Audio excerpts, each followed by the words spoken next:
are some of the big challenges we faced and how we got through them in the early stages of our relationship, because our first couple of years together was probably as rocky or rockier than anybody else's. Yeah, I'd put our rockiness up against anybody's rockiness. One of the things, though, that would happen over and over again is I would come up against something that felt insurmountable, like she just didn't understand me, or I just was never going to get my needs met. Or I was too clingy. Oh yes, you were too clingy.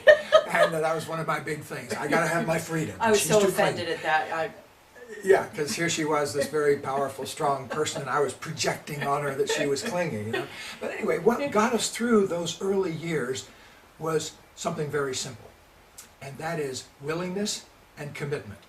Like, we made a commitment to each other to stay in there even when we were most stimulated. So sometimes we would have to kind of pull apart for 3 days to kind of sulk, but we would always come back and say, okay.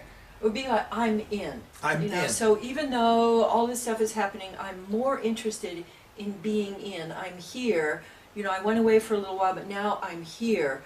And so when one of the big challenges for me was feeling like there wasn't enough space for me and that you were really critical of me. And so instead of thinking that you actually were critical and that it was your fault, I would go, okay, I'm in. There must be something that I'm doing that's continuing to have me see you in this way, rather than, because I would see you not be critical with other people. So there must have been something that I was doing. So I began to look at, well, if I'm in and you're in, what can change in this challenge of feeling like I'm criticized? And what I began to notice was when I would get in and I would wonder and get willing, that gradually I began to lose that kind of veil that I had over you and be able to see you as you actually are.